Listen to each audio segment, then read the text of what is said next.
Hey, I'm Lukas, and in this video we're going to take a look at how you can deploy the self-hosted version of Directus. I already created a similar video in the past before where we deployed self-hosted version of Directus with SQLite, but in this tutorial we will look at how you can deploy Directus using Redis and Postgres as a cache. So let's dive straight into it. I'm here on the Directus.io website, and right here in the top navigation we can see the developer's documentation. If I click on it, I will be redirected to their documentation page. And right here up top, there is the manage section and self-hosted. If I click on self-hosted, and then one more navigation step we have to do is on the left side, there is the deployment documentation. If I click on deployment, you can find a little tutorial on how you can deploy Directus using Docker. And Directus provides this Docker Compose example. And we will grab the Docker Compose example right here, and I click on this little copy icon up top. Next step, I will go over to Sliplane.io. And Sliplane is a cloud provider that makes it very easy to deploy Docker containers. And in order to get started, you need a GitHub account. I already have one, so I can just click on Get Started with GitHub and log into the Sliplane dashboard. So right here, I'm on the homepage of the dashboard, and I can create a new project by clicking on Create Project. Then I will name this project Directus.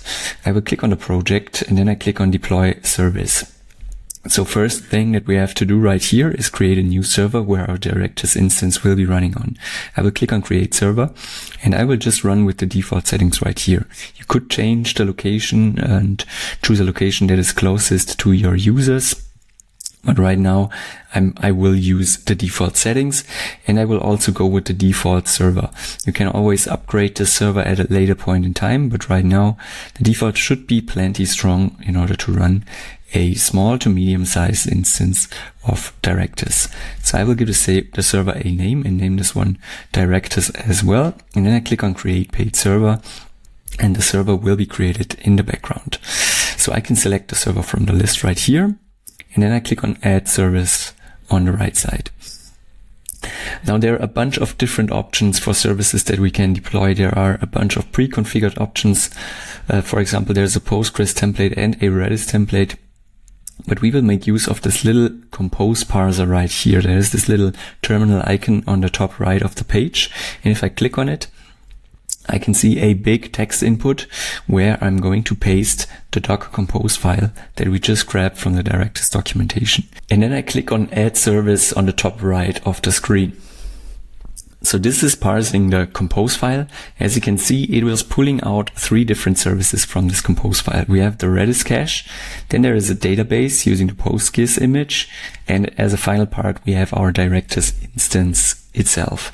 If we click on these services, we can double check the configuration right here. For example, it says docker.io/Directus : replace with version.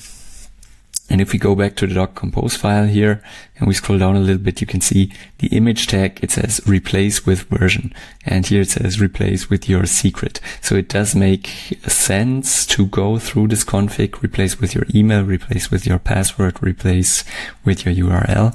So it does make sense to quickly go through the config and verify that we replace all placeholders. So instead of the replace with version, I will simply choose the latest tag from the image URL list. Then I will scroll down a little bit. Admin email, I will choose a test email, test@123.de, doesn't really matter. You can plug in your email here, and password. I can make use of this little generate random value function up top to generate a random password for me. So replace with your URL, I can type a $sign here, and we can see the Sliplane domain variable. And we will use the Sliplane domain variable, but we do need to prefix it with the protocol. So I will click apply. and then replace with your secret. I will also make use of this generate random value right here. I will click on apply, and I will save the changes. So let's quickly go through the Redis and database service to make sure there are no placeholders in there as well. So let's click on Redis version 6, and this is looking fine. And the database, currently it's set to Directus, which is of course not a very secure user and password combination. But for the little demo, it should be fine. So I will click save. You can of course change the password and username to any username and password combination that you want. But for the little demo, it should be fine. So I will click on deploy down here in the top, in the bottom right corner. As you can see, it is going through each of these services and it's queuing deploys in the background. And let's quickly wait for that to finish. And there we go. 3 different services are getting deployed right now. And this is going to take a minute or 2. So we will wait for that to finish. The cache has already been deployed, and then I see you in a little bit.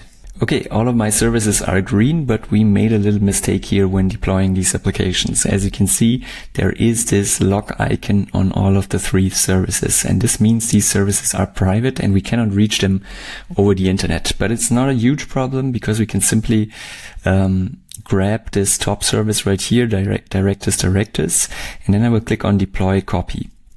And this will simply grab all of the configuration that we just set when deploying these three services, and it will create a copy of that. So I will select the same server. As you can see, we have our Directus service right here. And if I click on it, scroll down a little bit, you can see all of the settings that we just set. And one thing that we need to change, it is set to not exposed, and I click on this toggle right here, and we need to expose it because we want to reach the service over the internet. Then I save the changes and I hit deploy again, and this will spin up the Directus service again, but this time it will be a public HTTP service, and we will be hooked up with this custom domain that we can use in order to access our Directus instance. The private service right here, we don't need that anymore, so I will just delete it. I will go to settings, I will click on unsafe territory, and then delete service. So when this service has been deleted, you can see the Directus service is already green. So I will click on this little arrow right here, and then I will be redirected to a instance of Directus that is running in the cloud on our Sliplane server, and it is using Postgis and Redis as a cache.